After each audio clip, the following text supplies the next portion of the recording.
আষাঢ়ের এখনও 2 সপ্তাহ বাকি। বর্ষার আগেই দুদিনের বৃষ্টিতে ডুবেছে রাজধানীর অনেক সড়ক অলিগলি। ভারী বৃষ্টিতে শহরের নানা স্থানে তীব্র জলাবদ্ধতা দেখা দিয়েছে।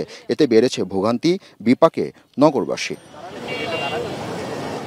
জরুরি প্রয়োজনে বাড়িতে থেকে বের হয়ে অনেক জায়গায় যানবাহনের জন্য অপেক্ষায় থাকতে হয় নগরবাসীর। রয়েছে বাড়তি ভাড়া নেওয়ার অভিযোগও। আমার বাসা থেকে মেন রোডে রিক্সা ভাড়া 20 টাকা, সেই জায়গায় আমি আজকে 60 টাকা দিয়ে আসছি, কারণ বৃষ্টি হলেই রিক্সা ভাড়া আপনার ডাবল হয়ে যায়। মানুষ হচ্ছে না, ততটা প্যাসেঞ্জার আমরা পাচ্ছি না, তবু চেষ্টা করছি যে নিজের পেট চালানোর জন্য, ফ্যামিলি চালানোর জন্য চেষ্টা করতেছি। কালকের থেকে ঘুরি ঘুরি বৃষ্টি হচ্ছে ভাই, আমরা গাড়ি চালাইতেছি, কোনো যাত্রী পাইতেছি না, বিভিন্ন জায়গায় পানি হয়ে গেছে, জলাবদ্ধতা।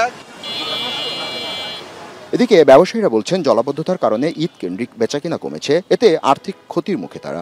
আমাদের দোকান হচ্ছে এটা, এখানে পানির কারণে আমরা দোকানটা এটা করতে হতো, দোকান খুলতে পারছি না গত 2 দিন যাবত। হালকা বৃষ্টি হইলে এখানে পানি হয়ে যায়। মানুষের একটু কেনাকাটার চাপ ছিল, গত ফ্রাইডে তো ছিল, আজকেও থাকার কথা ছিল, কিন্তু বৃষ্টির কারণে, পানি জমের কারণে অনেক ভোগান্তি। ওইদিকে শপিং মলগুলো বন্ধ, তাই কারণে এদিকে আসছে। এই যে বিজেটি যে যাইতেছি, হুন্ডা রাখার জায়গা পাইতেছি না, কই রাখবো, প্রপারলি যাবো যে রাইখা তো পানি উঠছে, রাখবো কই। জলাবদ্ধতা নিরসনে সব খাল জলাশয় উদ্ধারের পাশাপাশি ড্রেনেজ ব্যবস্থার তদারকির আহ্বান রাজধানীবাসীর। সিটি কর্পোরেশনে আমরা বারবার বলছি, তারা এটা নিয়ে কখনো করে না, হয়তো হালকা পাতলা ড্রেন পরিষ্কার করে দেয়, কিন্তু তাতেই কোনো সমস্যার সমাধান হয় না। মানুষের মালামাল নিয়ে আইতে যাইতে বহুত পরিশ্রম হতে আছে মানুষের। এমন সময় আছে হোন্ডা নিয়ে পড়ে যাচ্ছি, কোথায় গর্ত আছে আমরা দেখতে পাচ্ছি না। এটা আমাদের জন্য অনেক কষ্টসাধ্য, অনেক সমস্যা তৈরি করতেছে।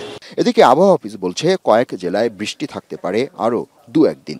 বৃষ্টিপাতের ধারাটা আজকে সহ কালকে এবং 1 তারিখ পর্যন্ত মোটামুটি কন্টিনিউ করতে পারে, ধীরে ধীরে কিছুটা কমে আসবে 1 তারিখের মধ্যে, এবং 2 তারিখ থেকে মোটামুটি আমরা একটা ফেয়ার ওয়েদার দেখতে পারবো। মানে বৃষ্টিপাতের প্রবণতাটা অনেকটা কমে আসতে পারে 2 তারিখ থেকে। তবে আজকে সারাদিনই সেই সিগন্যালটা থাকতে পারে, 3 নম্বর সতর্ক সংকেতটা থাকতে পারে। তবে উপকূলবাসীর জন্য একটাই বলবো, যেহেতু সিস্টেমটা চলে আসছে ল্যান্ডের দিকে, তো এতটা আতঙ্কিত হওয়ার এখন কিছু নাই, যেহেতু সিস্টেম চলে গেছে পুরোপুরি, বিপদ কেটে গেছে অনেকটা। এখন শুধু আমরা বৃষ্টিটা দেখবো আর সামান্য একটু বাতাস পেতে পারি। গত 24 ঘন্টায় ঢাকায় বৃষ্টিপাত রেকর্ড করা হয়েছে 196 মিলিমিটার। সর্বোচ্চ বৃষ্টি হয়েছে চট্টগ্রাম বিভাগের মাইজদী কোর্টে 285 মিলিমিটার।